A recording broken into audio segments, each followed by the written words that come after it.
എല്ലാവർക്കും പ്രശാന്തി ആസ്ട്രോ റിസർച്ചിൻ്റെ മറ്റൊരു വീഡിയോയിലേക്ക് സ്വാഗതം. ഈ വീഡിയോയിൽ പറയുന്നത് 2024 ഒക്ടോബർ മാസം കർക്കിടക രാശിക്കാർക്ക് എപ്രകാരമാണെന്ന് പറയുന്നത്. പുണർത അവസാനത്തെ കാൽഭാഗവും പൂയവും ആയില്യം ഉൾപ്പെടുന്ന 2.25 നക്ഷത്രങ്ങളാണ് കർക്കിടക രാശിയിലുള്ളത്. ഇവരുടെ സെപ്റ്റംബർ മാസത്തെ ഫലം പറയുന്നതിന് മുമ്പായിട്ട് ഇവരുടെ ഇപ്പോഴത്തെ കാലം ഒന്ന് പരിശോധിക്കാം. അത് കർക്കിടക രാശിക്കാർ കടന്നു പോകുന്നത് 2020 മുതൽക്ക് ഇവർക്ക് കണ്ടകശനി 23-ൽ അത് തീർന്നപ്പോൾ വീണ്ടും അഷ്ടമശനി, അങ്ങനെ ഒരു കഴിഞ്ഞ 4.5 വർഷത്തോളമായിട്ട് ഇവർ കടന്നു പോകുന്നത് അല്പം ബുദ്ധിമുട്ടേറിയ സമയത്തിലൂടെയാണ് ഈ രാശിക്കാർ കടന്നു പോയിക്കൊണ്ടിരിക്കുന്നത്. കണ്ടകശനിയും അഷ്ടമശനിയൊക്കെ ഒരു കുഴപ്പം പിടിച്ച കാലഘട്ടം, മനസ്സമാധാനത്തിന് തടസ്സം ഉണ്ടാക്കുന്നൊരു കാലഘട്ടമായിട്ടാണ് പൊതുവിൽ ഏഴരശനിയും കണ്ടകശനിയും അഷ്ടമശനിയും കടുത്ത ദോഷങ്ങളായിട്ടാണ് ജ്യോതിഷം പറയുന്നത്. അപ്പോൾ ഇവർക്ക് എന്തായാലും ആ ഒരു ഘട്ടത്തിലൂടെ കടന്നു പോകും. അത് പ്രത്യേകിച്ച് പറയുകയാണെങ്കിൽ 2020 ആരംഭിച്ച കണ്ടകശനി 23-ൽ ജനുവരിയിൽ അവസാനിക്കുമ്പോൾ വീണ്ടും അതിൻ്റെ തുടർച്ചയായിട്ട് അഷ്ടമശനി ആരംഭിക്കുകയാണ് ഈ രാശിക്കാർക്ക്. ഇപ്പോൾ ഈ ശനി 7ാം ഭാവത്തിലേക്ക് വന്നാൽ പിന്നെ ഒരു 5 വർഷത്തേക്ക് ബുദ്ധിമുട്ടുണ്ട്. 7 കഴിഞ്ഞാൽ ഉടനെ അഷ്ടമശനിയും വരും. രണ്ടും ദോഷങ്ങളാണ്. അപ്പോൾ ഈ രാശിക്കാർ അങ്ങനെ കടന്നപ്പോൾ 2023 ജനുവരിയോട് കൂടിയിട്ട് കണ്ടകശനി ദോഷത്തിൽ ചെയ്യുന്ന ശനി ആ ദോഷം അഷ്ടമശനി എന്ന വേറൊരു ദോഷത്തിലേക്കാണ് പകരുന്നത്. അഷ്ടമഭാവത്തിലേക്ക് കുംഭരാശിയിലെ കർക്കിടക രാശിയിലെ 8ാം രാശിയായ കുംഭത്തിലേക്കാണ് ശനി 2023 ജനുവരിയിൽ പകർന്നിരിക്കുന്നത്. വളരെ രീതിയിലുള്ള ജീവിതത്തിൻ്റെ എല്ലാ തുറകളിലും പ്രശ്നങ്ങൾ ഉണ്ടാക്കുന്ന ഒരു ഗ്രഹസ്ഥയാണ് അഷ്ടമശനി. ബിസിനസ്സൊക്കെ ചെയ്യുന്ന ആൾക്കാരാണ് കേസിലൊക്കെ അകപ്പെടുക, ബുദ്ധിമുട്ട്, ദുരിതങ്ങളൊക്കെ വളരെ രീതിയിലുള്ള ബുദ്ധിമുട്ട്. 7ാം ഭാവം കളത്രസ്ഥാനമാണ്. അപ്പോൾ 7ാം ഭാവത്തിൽ ശനി സഞ്ചരിച്ചപ്പോൾ കണ്ടകശനി ദോഷം ചെയ്തപ്പോൾ പങ്കാളിക്ക് 7ാം ഭാവം ജ്യോതിഷത്തിൽ ദാമ്പത്യ സ്ഥാനം അല്ലെങ്കിൽ കളത്രസ്ഥാനം എന്നാണ് പറയുന്നത്. അപ്പോൾ അതുകൊണ്ടിട്ട് പങ്കാളിക്കും ദോഷങ്ങൾ ആ സമയത്ത് ഉണ്ടായിരുന്നിരിക്കാം. ഇപ്പോൾ 8ാം ഭാവത്തിലേക്ക് ആണ് ശനി സഞ്ചരിക്കുന്നത്. ശനിയുടെ ഇത് 2.5 വർഷക്കാലം ഒരു രാശിയിൽ നിൽക്കുന്നതുകൊണ്ടിട്ടാണ് പ്രത്യേക പരിഗണന അർഹിക്കുന്ന ഒരു ഗ്രഹസ്ഥയാണ്, പ്രത്യേകം എടുത്തു പറയേണ്ട ഒരു ഗ്രഹസ്ഥയാണ് ശനി. അത് കഴിഞ്ഞാൽ പിന്നെ വ്യാഴത്തിൻ്റെ പൊസിഷനാണ് പറയേണ്ടത്. അപ്പോൾ 23 മുതൽ കണ്ടകശനി ദോഷത്തിൽ ശനി നിൽക്കുന്നത്. പിന്നീട് 23-ൽ തന്നെ 23 ഏപ്രിലിൽ ഇവർക്ക് കർമ്മവ്യാഴം എന്നൊരു ദോഷം കൂടെ സംഭവിച്ചു. അപ്പോൾ 2023-ൽ അഷ്ടമശനി ആരംഭിച്ചൊരു 3-4 മാസം കഴിഞ്ഞ് 2023 ഏപ്രിൽ 22-ാം തീയതിയോടുകൂടി കർമ്മവ്യാഴം എന്ന ദോഷം ആരംഭിച്ചവർക്ക് ഈ വർഷം 2024 മെയ് മാസത്തോടുകൂടിയാണ് കർമ്മവ്യാഴം അവസാനിച്ചത്. കർമ്മത്തിൽ വ്യാഴം വരിക, 10ാം ഭാവത്തിൽ വ്യാഴം വരുമ്പോൾ കർമ്മത്തിൽ കൊണ്ട് ബുദ്ധിമുട്ടുണ്ടാകും, വർക്ക് പ്രഷർ കൂടുക, ഓഫീസ് പൊളിറ്റിക്സ്, നമ്മൾ മറ്റൊരു ഡിപ്പാർട്ട്മെൻറ്റിലേക്ക് മാറുക, അങ്ങനെയൊക്കെയുള്ള ഫലങ്ങളാണ് ഈ ഒരു കർമ്മവ്യാഴത്തിലുള്ളത്. പലരും കർമ്മവ്യാഴത്തിൽ ജോലി ഉപേക്ഷിച്ച് പോരാനൊക്കെ സാധ്യതയുള്ള സമയമാണത്. മേലധികാരികളുടെ അപ്രീതി ഉണ്ടാവുക, ഒരു ആഗ്രഹിക്കാത്ത ഒരു ഡിപ്പാർട്ട്മെൻറ്റിലേക്കോ മറ്റൊരു സ്ഥലത്തേക്കോ ജോലി മാറുക, ജോലിയിൽ സമ്മർദ്ദം ഉണ്ടാവുക എന്നൊക്കെയാണ്. കൂടാതെ അഷ്ടമശനി ഉണ്ടല്ലോ. അപ്പോൾ കർക്കിടക രാശിക്കാർക്ക് 2024 മെയ് 1-ാം തീയതിക്ക് പിറകിലേക്കുള്ള ഒരു വർഷം ഈ കർമ്മവ്യാഴം ദോഷം ചെയ്തിട്ടാണ് വ്യാഴം നിന്നിരുന്നത്. ഭാഗ്യവശാൽ ഈ ഒരു വർഷം തുടങ്ങിയപ്പോൾ ആ ഒരു ദോഷം മാറി വ്യാഴം സർവാഭീഷ്ട ലാഭസ്ഥാനത്തിലേക്ക് മാറിയിരിക്കുകയാണ് ഈ രാശിക്കാർക്ക്. അപ്പോൾ ആ കാലത്തിലൂടെയാണ് കടന്നുപോയിക്കൊണ്ടിരിക്കുന്നത്. അപ്പോൾ ഈ 2024 മെയ്യോട് കൂടിയിട്ട് ശരീരത്തിനും മനസ്സിനും മുഖത്തിനൊക്കെ ഒരു ഐശ്വര്യവും പ്രസന്നതയും, ഒന്ന് ടൂർ പോകാൻ കഴിയുക, ഒരു സമ്മർദ്ദമില്ലാണ്ട് എവിടെയെങ്കിലും ഒന്ന് ഫ്രണ്ട്സിൻ്റെ കൂടെ ഒന്ന് പോകാൻ കഴിയുക, പുറത്ത് പോയി നല്ല ഭക്ഷണം റെസ്റ്റോറൻറ്റിൽ പോയി കഴിക്കാൻ കഴിയുക, അങ്ങനെയൊക്കെയുള്ള സന്തോഷങ്ങളൊക്കെ ഇവർക്ക് ഇങ്ങനെ അതൊക്കെ ഒരു സന്തോഷം, നല്ല സമയത്ത് നടക്കുന്ന കാര്യങ്ങളാണല്ലോ. ടൂർ പോവുക, പിക്നിക്ക് പോവുക, അങ്ങനെയൊക്കെ പോകുന്നു, ഔട്ടിങ്ങിന് പോകാനൊക്കെ കഴിയുക, ഫാമിലിയൊക്കെ ആയിട്ട് പല സ്ഥലങ്ങളിലും സിനിമയ്ക്കോ അങ്ങനെയൊക്കെ പോയി നടക്കുന്നൊരു സമയമാണ് ഈ രാശിക്കാർക്ക് ഇപ്പോൾ നടന്നുകൊണ്ടിരിക്കുന്നത്. അഷ്ടമശനി ദോഷം കൂടെ ഉണ്ട്. പക്ഷേ ലാഭസ്ഥാനത്ത് സർവ്വ അഭീഷ്ട സ്ഥാനത്ത് നിൽക്കുമ്പോൾ നമുക്ക് മനസ്സിനൊരു സുഖം വരണമെന്നാണ് അതിൻ്റെ ഒരു ജ്യോതിഷപരമായ നിരീക്ഷണം. അപ്പോൾ എന്തായാലും ആ ഒരു കുഴപ്പമില്ലാത്ത രീതിയിലുള്ള ഇതുണ്ടാവും. ഇപ്പോൾ ശ്രദ്ധിക്കേണ്ട കാര്യം, പലരും കമൻറ്റ് ചെയ്യുന്നതാണ് ഈ നമുക്കൊരു നല്ല പൊസിഷൻ, ഇത് ഗോചര ഫലങ്ങളാണ്. ഇത് ലോകത്തുള്ള എല്ലാ കർക്കിടക രാശിക്കാർക്കും ഇത് ബാധകമാണ് ഈ പറയുന്ന ഫലങ്ങൾ. ചില ആൾക്കാർക്ക് ചിലപ്പോൾ ഈ ഫലങ്ങൾ കിട്ടിയിട്ടുണ്ടാവില്ല. അതിൻ്റെ കാരണം അവരുടെ ജാതകത്തിലുള്ള ദോഷങ്ങളാണ്. ജാതകത്തിലുള്ള ദോഷങ്ങൾക്ക് ജാതകം നോക്കി പരിഹാരം ചെയ്യണം. ഇത് ഗോചര ഫലങ്ങൾ പൊതുവായി പറയുന്നതാണെന്ന് മനസ്സിലാക്കിയിരിക്കുക. അപ്പോൾ അങ്ങനെയുള്ള കാലത്തിലൂടെയാണ് ഇവർ പോയിക്കൊണ്ടിരിക്കുന്നത്. മനസ്സുഖത്തോടെ അങ്ങനെ ഒന്ന് പുറത്തൊക്കെ പോയി ഫ്രണ്ട്സൊക്കെ ആയിട്ടൊക്കെ ഫാമിലിയായിട്ടൊക്കെ നല്ല സമയങ്ങളൊക്കെ ചിലവഴിച്ച് വിനോദങ്ങളിലൊക്കെ ഏർപ്പെട്ടൊക്കെ ഇരിക്കുന്ന ഒരു സമയമാണ് ഈ രാശിക്കാരെ സംബന്ധിച്ചിട്ട്, പൊതുവെ ജനറലായിട്ടാണ് പറയുന്നത്.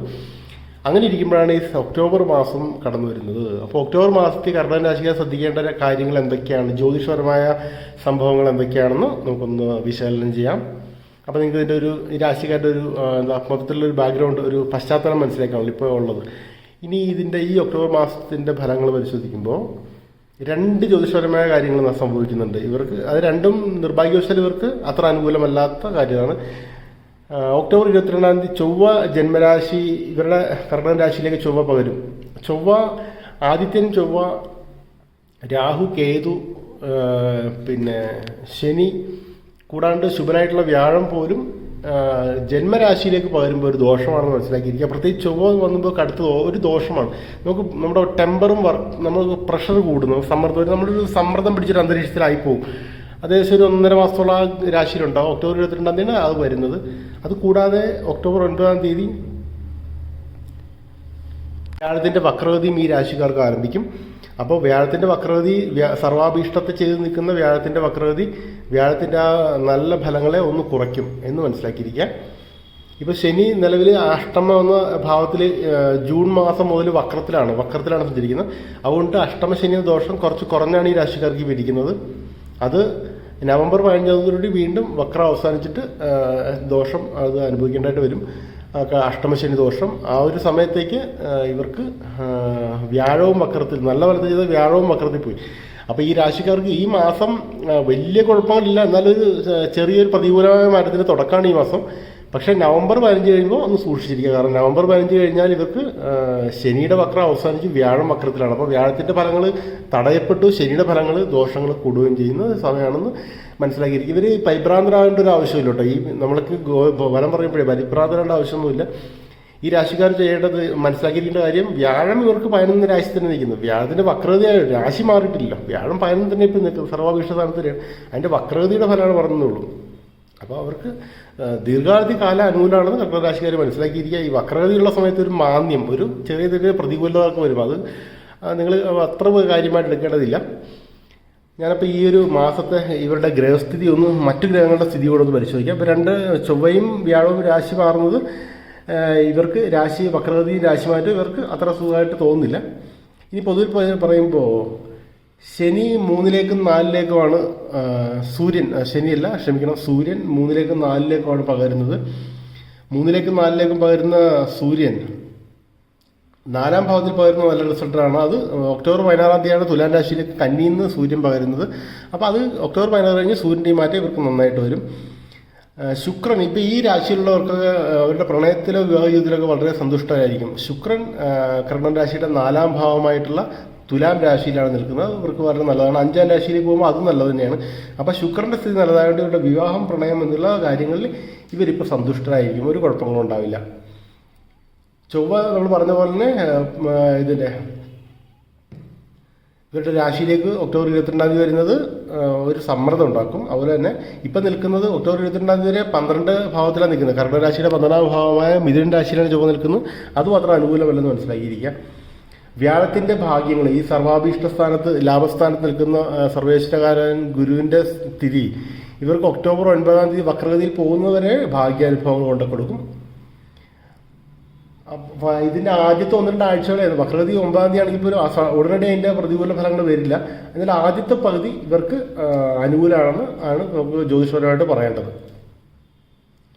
9-ൽ നിൽക്കുന്ന സർപ്പൻ, 9-ൽ നിൽക്കുന്ന രാഹുവും അഷ്ടമത്തിൽ നിൽക്കുന്ന ശനിയും ഇവർക്ക് ഒക്ടോബറിൻ്റെ ഒരു അവസാനത്തോടുകൂടി ആ ഒരു ഫലങ്ങൾ ഇവർക്ക്, ആ ഒരു ദോഷഫലങ്ങൾ ഇവർക്ക് കൂടുതലായിട്ട് ബാധിക്കും. കാരണം എന്ന് വെച്ചാൽ വ്യാഴത്തിൻ്റെ വക്രഗതി വന്നുകൊണ്ടാണ്. വ്യാഴത്തിൻ്റെ വക്രഗതി അല്ലെങ്കിൽ നേർഗതിയിലാണെങ്കിൽ ഇത് നമുക്ക് ഫീൽ ചെയ്യില്ല എന്നുള്ളതാണ്. അപ്പോൾ ഒക്ടോബറിൻ്റെ ആദ്യത്തെ പകുതി ഇവർക്ക് നല്ല ഫലങ്ങളും ഒക്ടോബർ 2-ാമത്തെ പകുതി അല്പം പ്രതികൂല ഫലങ്ങളാണ്. വീണ്ടും ഞാൻ ആവർത്തിച്ച് പറയുന്നു, ഇവർ ബുദ്ധിമുട്ടേണ്ട, വിഷമിക്കേണ്ട ആ ഒരു കാര്യമില്ല.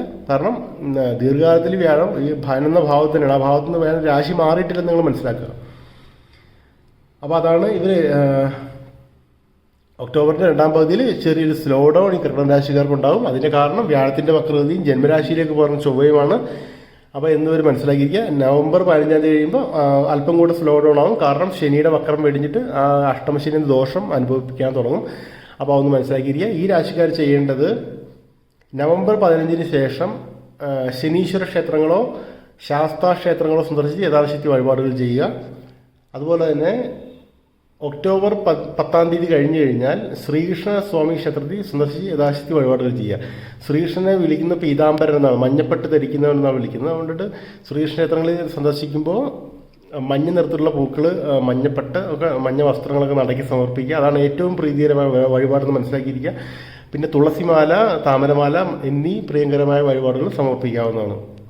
പാൽപ്പായസം, തൃക്കൈവെണ്ണ, അങ്ങനെ ഓരോരുത്തരുടെ അതനുസരിച്ചിട്ട് കൃഷ്ണപ്രീതികരമായിട്ടുള്ള, ഞാൻ ഈ പറഞ്ഞാണ് ഏറ്റവും പ്രീതികരമായിട്ട് വരുന്നത്. കൃഷ്ണപ്രീതികരമായിട്ടുള്ള എന്തും സമർപ്പിക്കാവുന്നതാണ്. ഒരു കാര്യം പ്രത്യേകം ശ്രദ്ധിച്ചിരിക്കുക, വ്യാഴാഴ്ച ക്ഷേത്രദർശനം നടത്തുന്നുണ്ടെങ്കിൽ അതിൻ്റെ തലേദിവസം നോൺ വെജ് ഉപയോഗിക്കരുത്. അതുപോലെ തന്നെ ശനിയാഴ്ച ക്ഷേത്രത്തിൽ പോകുന്നുണ്ടെങ്കിൽ വെള്ളിയാഴ്ച നോൺ ഉപയോഗിക്കരുത്. നമ്മളത് ഉപയോഗിച്ച് കഴിഞ്ഞാൽ നമ്മുടെ ശരീരത്തിൽ നിന്ന് ആ നോൺ പുറന്തള്ളാൻ സസ്യാഹാരം പോലെയല്ല, ഒരു 40-48 മണിക്കൂർ എടുക്കും. അതുകൊണ്ടിട്ട് നമ്മുടെ ശരീരം ശുദ്ധമായിരിക്കില്ല. അവിടെയാണ് ഈ തലേ ദിവസം കൊണ്ട് നോൺ ഒഴിവാക്കാൻ വേണ്ടി പറയുന്നത്. ബുദ്ധിമുട്ട് തോന്നുന്നവരാണ് ചെയ്യേണ്ടത്. ഒക്ടോബർ 10 തീയതി കഴിയുമ്പോൾ നിങ്ങൾക്ക് ചെറിയ രീതിയിലുള്ള പ്രതികൂലത തോന്നിക്കഴിഞ്ഞാൽ ഈ വഴിപാടുകൾ ചെയ്യുന്നത് നിങ്ങളുടെ ജീവിതത്തിൻ്റെ ശ്രേയസ്സും ആ ഒരു തടസ്സങ്ങളെ നേരിടാനുള്ള ആത്മധൈര്യവും കിട്ടുന്നതിന് വേണ്ടിയാണ് പറയുന്നത്. അപ്പോൾ നിങ്ങൾ ഇനിയും പ്രശാന്തി ആസ്ട്രോ റിസർച്ച് ചാനൽ സബ്സ്ക്രൈബ് ചെയ്തിട്ടില്ല എങ്കിൽ സബ്സ്ക്രൈബ് ചെയ്യുക, നിങ്ങളുടെ ഫ്രണ്ട്സൊക്കെ ഷെയർ ചെയ്യുക. ഇനി അപ്ലോഡ് ചെയ്യുന്ന വീഡിയോസിൻ്റെ നോട്ടിഫിക്കേഷൻ കിട്ടുന്നതിന് ബെൽ ബട്ടൺ അമർത്തുക. അപ്പോൾ കർമ്മരാശിക്കാർക്ക് എല്ലാ വിധത്തിലും ഐശ്വര്യവും ഈശ്വരൻ നൽകട്ടെ എന്ന് പ്രാർത്ഥിക്കുന്നു, ആശംസിക്കുന്നു. നന്ദി, നമസ്കാരം.